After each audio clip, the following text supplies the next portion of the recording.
Tavatsangana androany ny vondrona parlementaire HVM. Miisa fito ireo solombam-bahoaka mandrafitra ity vondrona parlementaire ity. Efatra zany zao ny antoko politika efa natsangana vondrona parlementaire eny anivon'ny antemera-pirenena dia ny vondrona VPM MMM manana solombam-bahoaka 710, ny leader fanilo manana 5, ny antoko maitso manana 5 ihany koa ary ny HVM manana 9. 5 taona isan-taona ny volamena voatrandraka eto Madagasikara, ny 50 kilao amin'ireo ihany anefa no fantatra ny fisiny. Volamena milanja 327 grama ihany no fantatra fa nivoaka atao amin'ny faritra Betsiboka araka ny tatitry ny EITI. Tamberim-bidy mitetina hatrany amin'ny 400 tapitrisa ariary isan-taona no tokony ampidiriny sehatra ny fitrandrana volamena ho an'ireo maevan-tanàna. Raha isan-jato amin'izany ihany no niditra atao amin'ny kitapom-bolam-panjakana izany hoe ray tapitrisa ariary teo. Antony mahazo vahana ny fivoahan'ny volamena tsokosoko ao amin'ny faritra. Voalohany no misy kilalao malagasy azo lalaovana amin'ny fitaovan-tserasera avolenta toy ny finday. Ny 20 Mey lasa teo no niforonan'ny ifanorona application azo atao amin'ireny finday avolenta ireny amin'ny alalan'ny téléchargement tsy andoavam-bola ao amin'ny Google Play. Kilalao-tsaina iray anisan'ny tena mampiavaka ny malagasy ny ifanorona ary miparitaka eraka an'izao tontolo izao ity ankehitriny amin'ny alalan'io application io. Amaranana ny vaovao post-it taratasy kely fanoratana itadidiana daty na zavatra tokony atao anatin'irony karazana agenda ireo no anaovana fanamby eto. Tao anatin'ny 2 minitra no naniseny ireto post-it ireto apetraka amin'ny tarehina. Post-it 10,000 foana no lany eto. Ny antsipriny avy hatrany.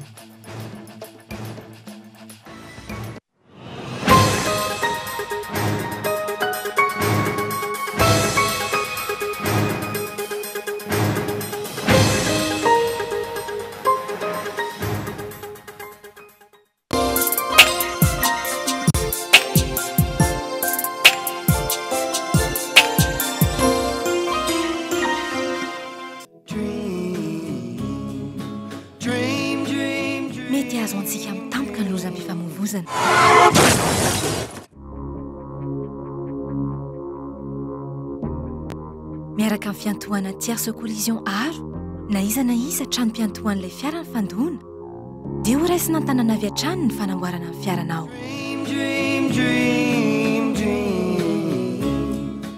Aro miaina sy miary mandrivon'ny vato.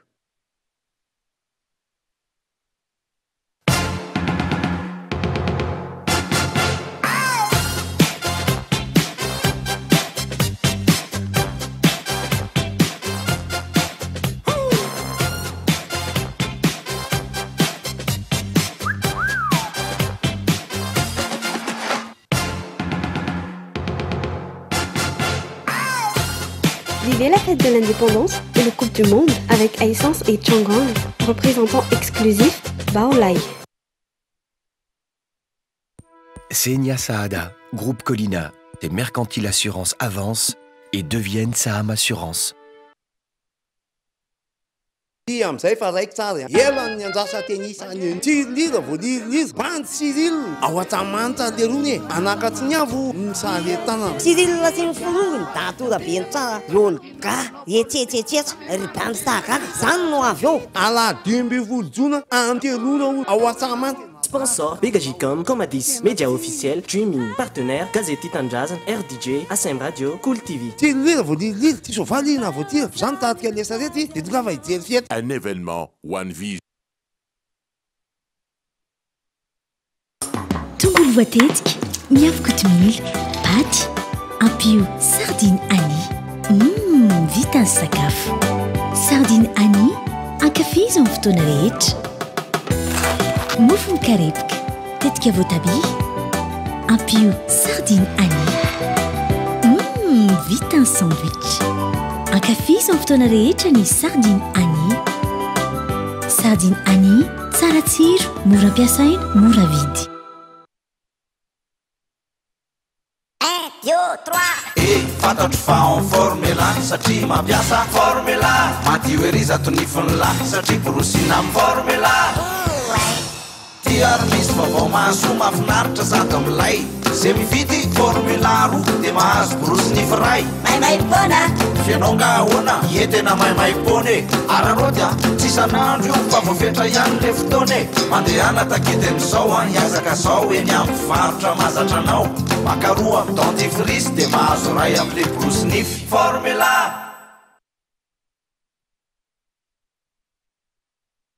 Senia Saada, groupe Colina, des Mercantile Assurance avancent et deviennent Saham Assurance.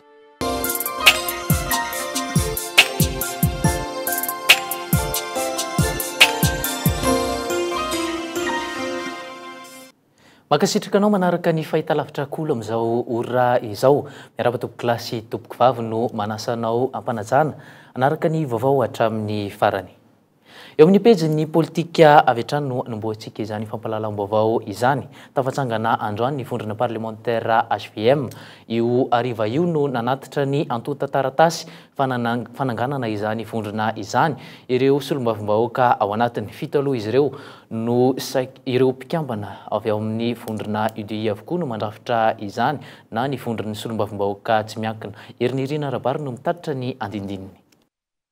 Taorian'ny fanambarana ny fisanganan'ireo vondrona parlementaire telo teny amin'ny anteny miram-pirenena omaly dia nanatitra ny azy ihany koa ireo solombavim-bahoaka hivondrona ho HVM. Ity tokony fitondrana ity izay efa nahabe resaka ny maro ny tsy fananany na solombavim-bahoaka iray aza tao anatin'ny anteny miram-pirenena.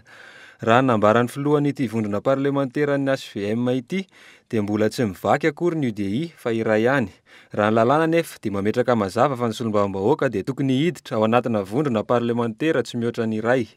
Dia faly izay namenada reto izay solotena ny indépendant ao anatin'ny PMP ny nanolotra ny taratasy ny fijoroan'ny groupe parlementaire HVM tao amin'ny secrétaire généralny Antenimera.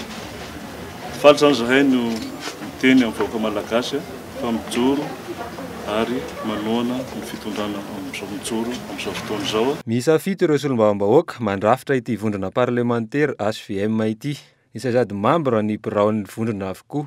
Razafin-drafito lova filohan'ny vondrona, Ravelo Arivonjy Beavana ny filoha lefitra, Razafy Matratra Christian ny mpampakateny voalohany, Mohamady Amady mpampakateny faharoa, Laisoa Jean-Pierre mpanolotsaina voalohany, Nicolas Stéphane mpanolotsaina faharoa, ary Rasy Manana Aureline mpitambola. Ity farany izay any vavitokana ao amin'ireo mpikambana andrafitra ity vondrona parlementaire ity. Satatra Mbavarano ihany ireo mpikambana ireo hoy ny filoha lefitry ny vondrona mbola tsy maintsy ho avy ireo solombavim-bahoaka tsy miankina nampihisa azy ireo. PMP ny fitambaran'ny groupe maromaro anatin'ny Antenimera ka zao zany zay mijoro eto zao. Miantso ireo solombavim-bahoaka sasany hiditra ao anatin'ny vondrona parlementaire HVM ireo efa ao anatiny. Mipetraka ankehitriny ny fanontaniana efa vondrona parlementaire sa tsy ireo nanolotra ny anaran'ny prime ministre. Raha ny fampitam-baovao ny fiadidinan'ny Repoblika dia efa vondrona parlementaire izy ireo ka isan'izany ny Patram sy ny UDI. Nefa ireto misy misitaka ireto indray ho vondrona parlementaire HVM. Efatra izany izao ny antoko politika efa nahatsangana vondrona parlementaire eny anivon'ny Antenimera-pirenena dia ny vondrona VPMMM manana solombavim-bahoaka 410, ny leader Fanilo manana 5, ny antoko maitso manana 5 ihany koa ary ny HVM manana 9. Isan'ny andrasan'ny maro izao ny petrahan'ny vondrona parlementaire Mapara sy ny an'ny Akolafy Ravalomanana, ireto farany izay manana solotena be indrindra ao amin'ny Antenimera-pirenena. Eo amin'izay lafy ny politika izay hatrany dia mbola mihazona ny heviny FFKM araka ny loharanom-baovao iray. Eo andalam-panomanana ny fampiaonana an'ireo filoham-pirenena sy filoham-panjakana efatra teo aloha sy ny filoha Hery Rajaonarimampianina izy ireo ankehitriny. Resaka fampihavanana io tsy mahita olana. Momba ny tokony anaovana an'io fampihavanana io eto Madagasikara ny FFKM araka ny voalazan'io loharanom-baovao iray io hatrany. Raha tsy ahivana ny zava-nitranga dia nandritra ny vanim-potoana ny teteza mity tsy nety vita izany noho ny tsy fahafahan'ny filoha teo aloha Ravalomanana miverina teto Madagasikara.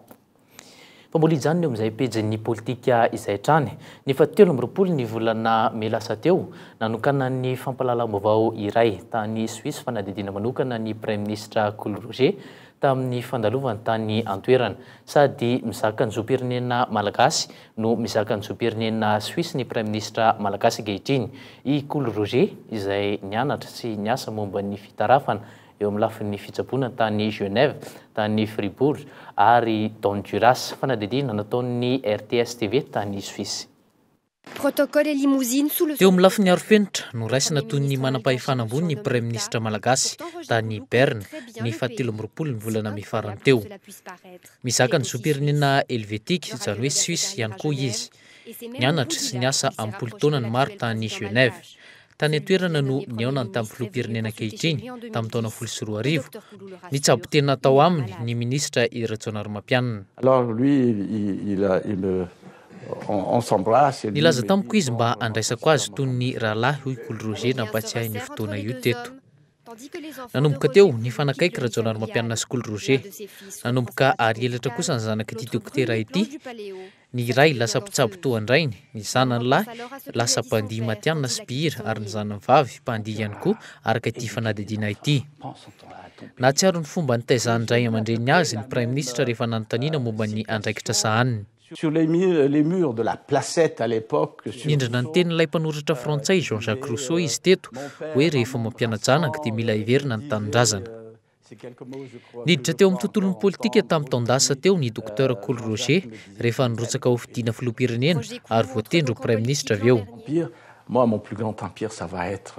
Nilaza indray izy teto raha nanontaniana momba ny ovain-dondra rany fa tsy mila mananga-javatra goavana be ho azy intsony noho ny taonany ankoatran'ny fanalana ny Madagasikara amin'ny fahantrana. Avo dia avo ny tanjona tsy taka ny Suisse izay nipetrahan'ny Prime Ministre efa ho 30 taona isan'ny firenena mahantra indrindra maneran-tany Madagasikara ankehitriny. Eo amin'ny pejin'ny toe-karena kosa indray dia hoentitra ny fanaraha-mason'ireo mpividy volamena ao amin'ny faritry Betsiboka manomboka amin'ny volana Jolay. Fepetra no raisin'ny faritra ifehezana ny fivoahan'ireo volamena antsokosoko ny tsy maintsy ananan'ireo mpividy pasiporo. Antota taratasy izany ahitana ny lanjan'ireo volamena novidiana sy ny fiaviany. Ho an'ny faritry Betsiboka dia tsy misy afa-tsy volamena milanja 13 sy 700 grama no fantatra fa nivoaka tao amin'ny faritra raha ny antotanisa ofisialy tamin'ny taona 2012. Noho ny tsy fisian'ny fanaraha-maso volamena 100 kilao no mivoaka antsokotsoka ao amin'ny faritra io. Arahantsika ny fanadidina sy ny andindiny miaraka amin'ny sitraka Rovonerson. 5 taona isa taona ny volamena voatrandraka eto Madagasikara. Ny 100 kilao amin'ireo ihany anefa nifantatra ny fisiany. Olana mitoetra eo amin'ny sehatra ny fitrandrana ny arena kibony tany hatreto ny tsy fahaiza mitantana. Ohatra amin'izany ao Betsiboka. Tamberibidy mitetina hatrany amin'ny 400 tapitrisa ariary isa taona no tokony nampidiry ny sehatra fitrandrana volamena ho an'ny komina Tanimbary ao Maheva-Tanàna raha ny tatitry ny EIT. Ny ray isan-jato amin'izany ihany anefa no hita, izany hoe teo amin'ny iray tapitrisa ariary teo.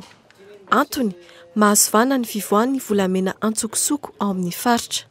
Mpividy volamena mihitsy izay misy ny tsy ara-dalàna, misy ny ara-dalàna no tsy mideklaré na tsy milaza fa mividy volamena 500 grama izy amin'ny tsena anankiray fa mety lazainy 50 grama na 10 grama dia tsy hita le tamberi-bidy izay tokony hiditra amin'ny commune na ny région na ny ato amin'ny faritra moa zany izay ambaratonga misy an'izy ireo. Vokatra izany, volamena ny lanja 13 sy 700 grama ihany no fantatra fa nivoaka tao amin'ny faritra Betsiboka araka ny tatitry ny EIT.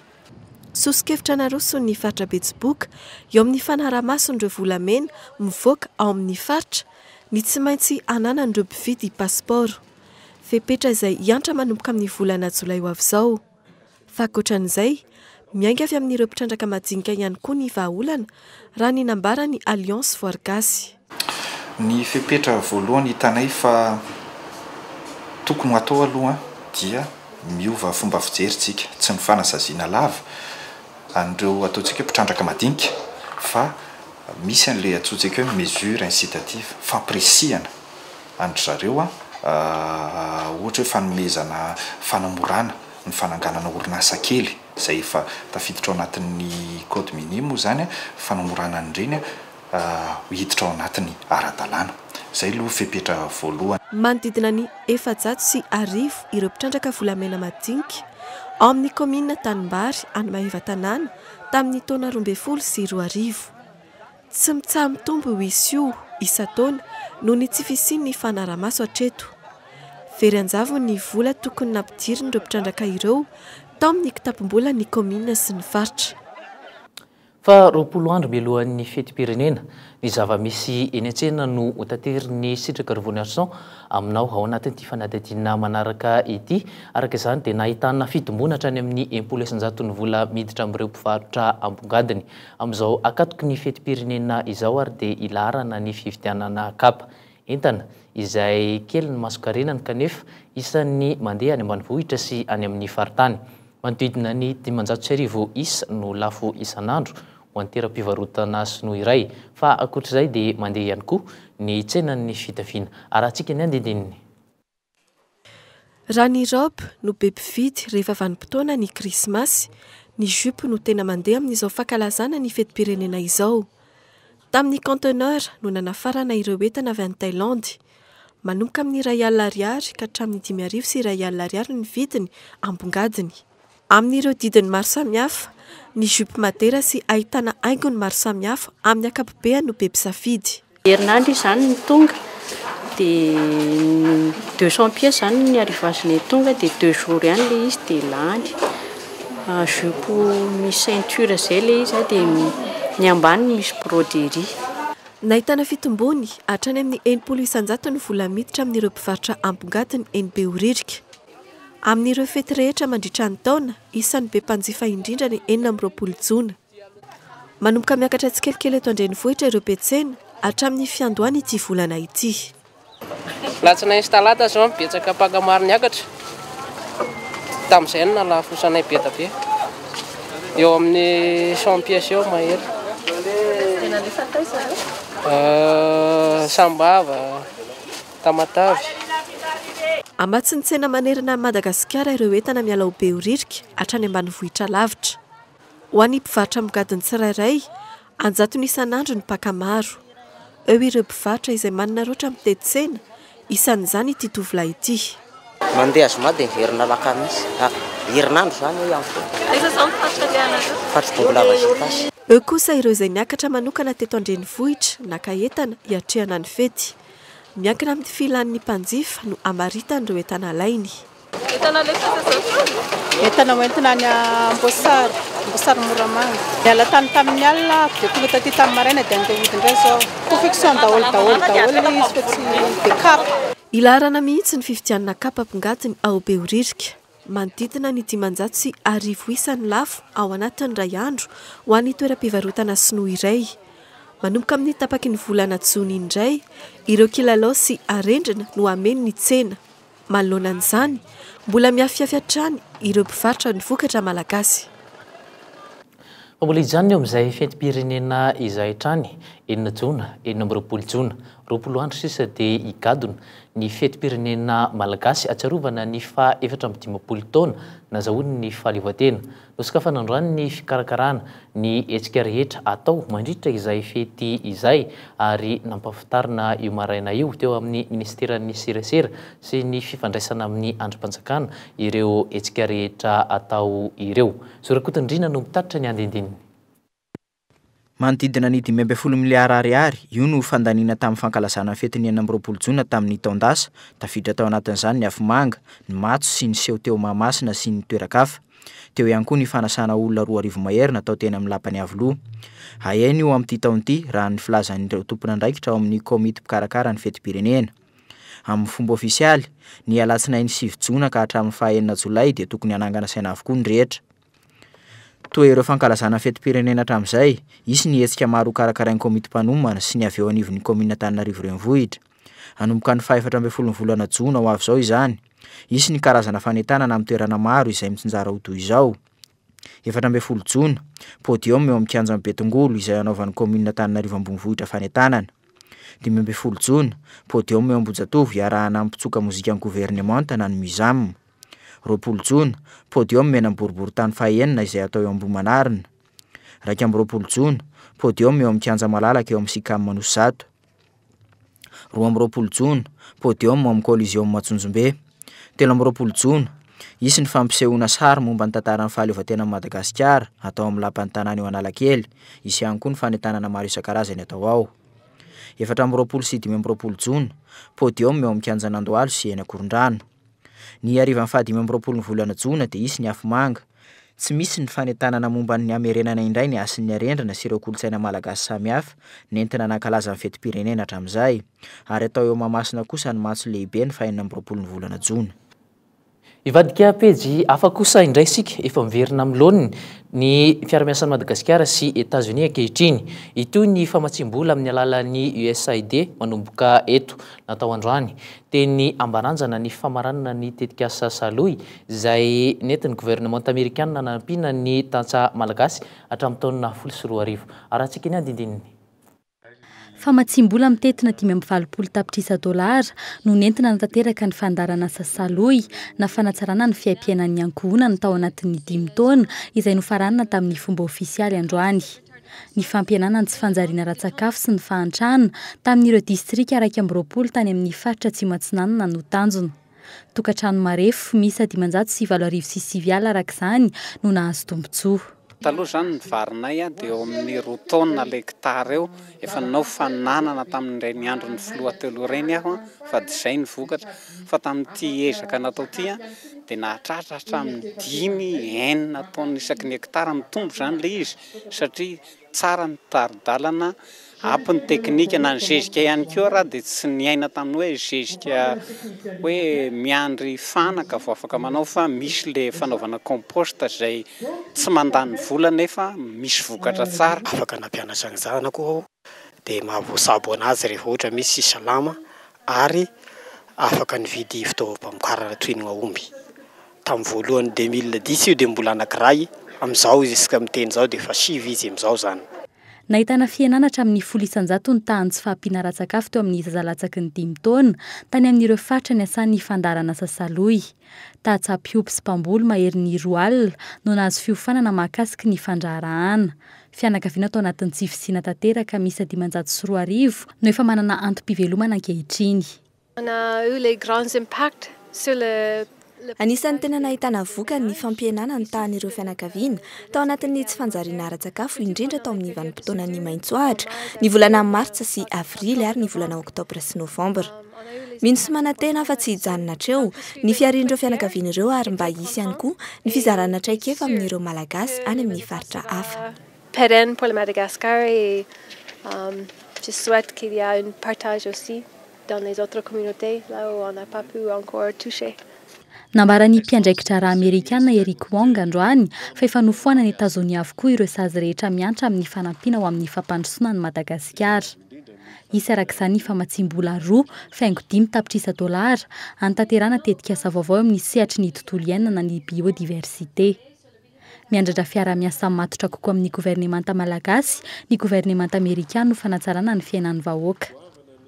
Le président Madagascar arrive à Washington au début août, je pense, pour le sommet. Eo amin'ny filoha Amerikana Barack Obama any Washington ny filoha malagasy Hery Rajaonarimampianina ny fiandohan'ny volana aogositra ho avy izao mandritra ny fihaonana tampony amin'ireo filoha afrikanina fotoana izay ahafahan'ny filoha malagasy mitondra ny ampandrosoana ny Madagasikara tao aorian'ny fahatanterahan'ny fifidianana. Ilaina ny manohy ny fiaraha-midinika mahakasika ny AGOA ohatra.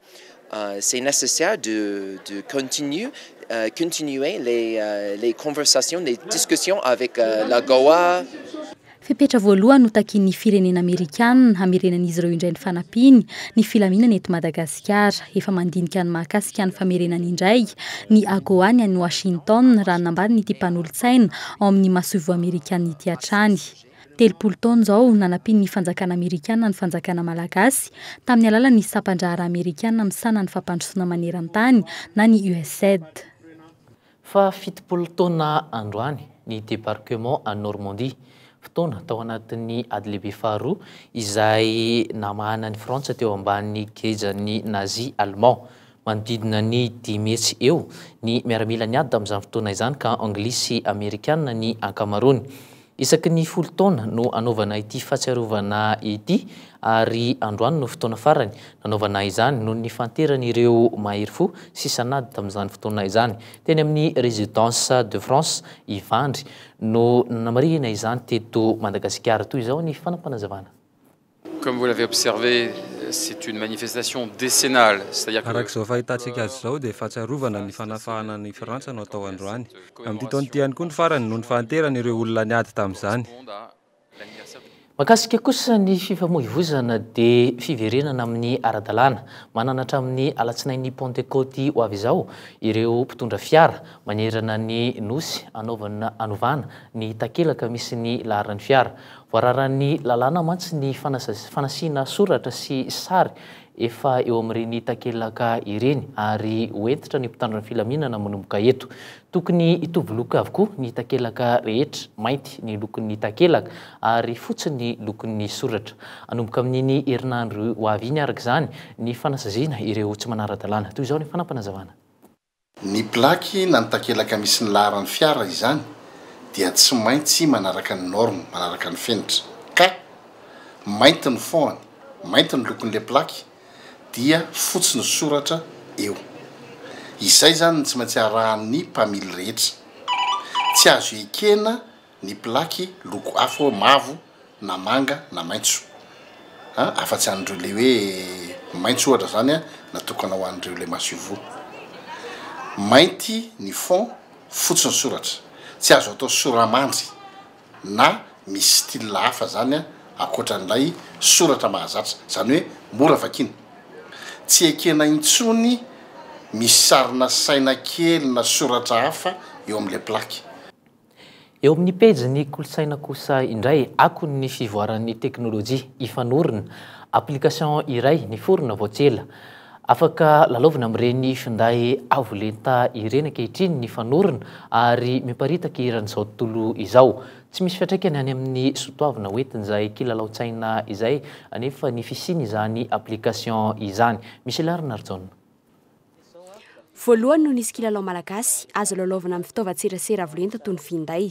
Ny 2020 Mey lasa teo no niforona ny ifanorona application azo atao amin'ireny finday avolenta ireny amin'ny alalan'ny téléchargement tsy andoavam-bola amin'ny Google Play. Kilalaon-tsaina iray anisan'ny tena mampiavaka ny malagasy ny fanorona ary miparitaka eraka an'izao tontolo izao izy ankehitriny amin'ny alalan'io application io.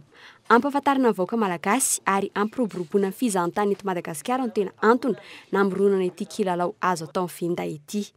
Festival international des jeux tany Cannes zany zay tamin'ny faran'ny volana février. Dia teo zany tao amin'ny tsy nieritreritra zany zay ampiseho fianorona fa natao haingo-trano fotsiny fanorona.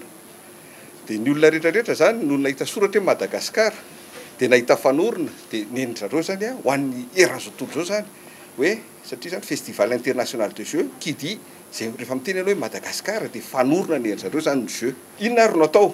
Dia hotrany zareo atao monsieur Solo ny fanamby anao sur tablette zany ny fanorona.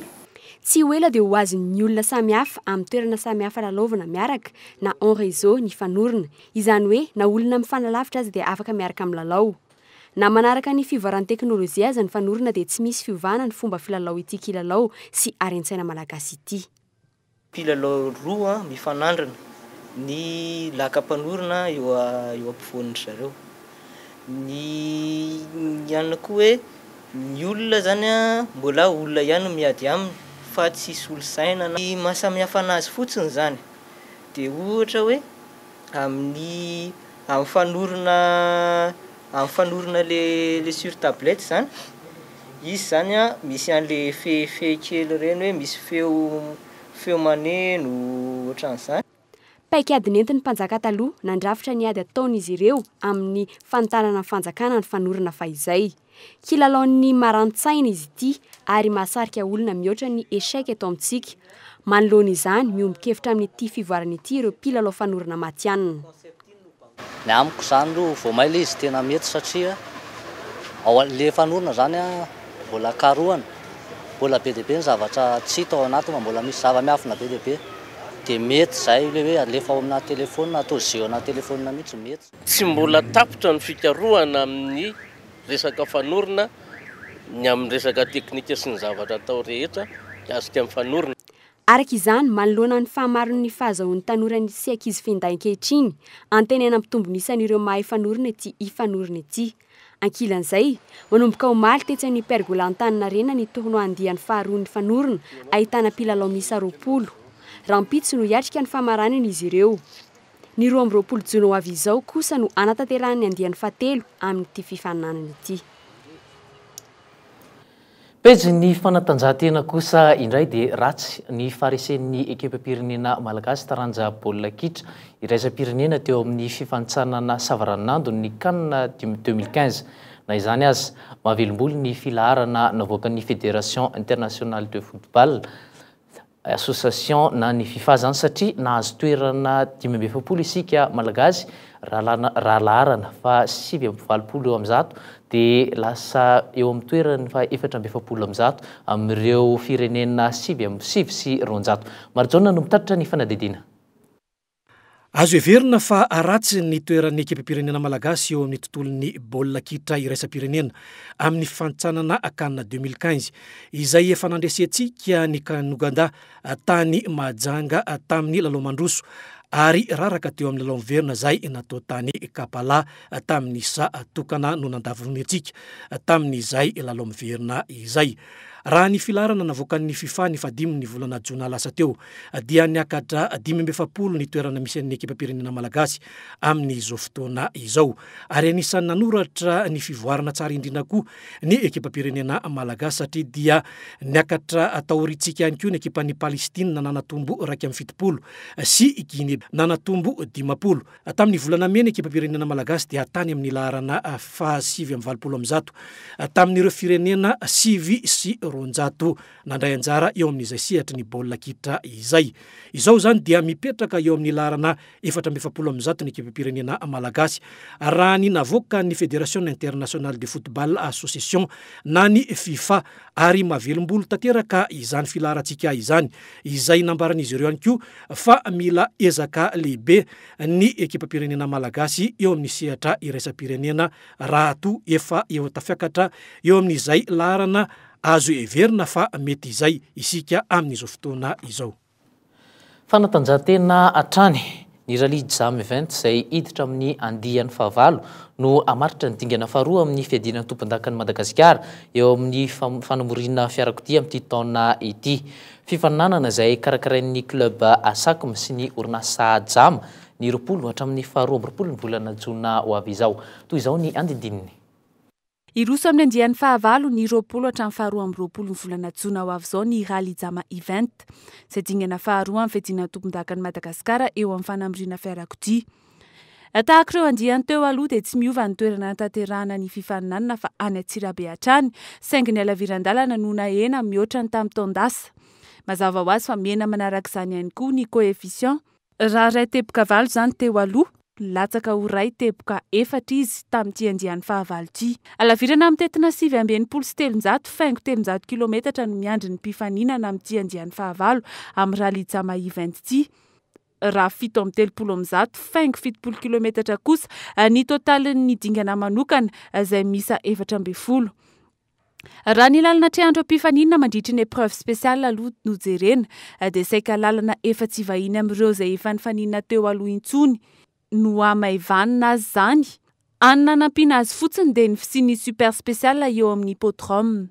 Ny mahasamihafana azy zany aloha par rapport an'le édition tamin'ny herintaona zany dia hoe mba misy an'le super spécial dia le nahena zany le distance any épreuve spéciale mba ahita tsirony kokoa zany ny équipage rehetrarehetra. Ny super spécial zany tena ao amin'ny centre ville Antsirabe mihitsy zany ny super spécial zany hoe ho an'ny olona rehetrarehetra izay tsy afaka zany hoe mba mijery spécial hoe mandeha makany amin'ny épreuve spéciale dia mba afaka izy zany mba mahita. Tsy adinoina fa toy ny isa-taona isaky ny misy ny fifaninanana Rally Jam Event toy izao dia misy hatrany ny fanentana maro isan-karazany ka eo amin'ny Hôtel des Termes no anatanterahana izany.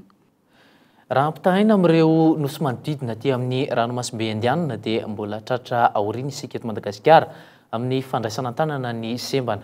Roa tapitrisa nefa ireo manana fahasembanana eto Madagasikara. Ny ray tapitrisa amin'ireo no afaka mandray anjara amin'ny seha-piarina raha ampy ny fanofanana sy fiantohana ara-pahasalamana azafady. Isan'ny olana sedrain'ny sembana ny tsy fahitana asa mbola lavitry ny afo ny kitay ho an'ny Madagasikara eo amin'ny sehatra iray io. Iverakoto-zafy no mitatitra ny andindininy.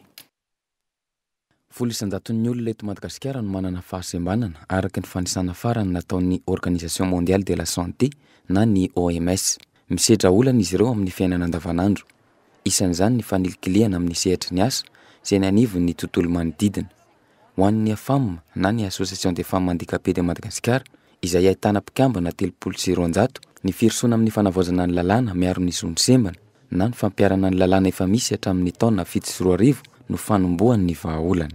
Dia amin'izao fotoana izao moa zany hoe efa misy efa mitsangana soamantsara ny gouvernement mipetraka daholo ny rafitra rehetrarehetra dia tokony zany iroso zany tsika eto Madagasikara amin'ny ratification ny convention io ary izahay ato amin'ny AFAM moa zany dia hiezaka mihitsy hitondra ny anjara brikinay zany amin'ny hoe famprisihana fanaovana sensibilisation plaidoyer amin'ny ministère ny ponina sy ny eny amin'ny Assemblée nationale sy ny rehetrarehetra amin'ny ratification io zany.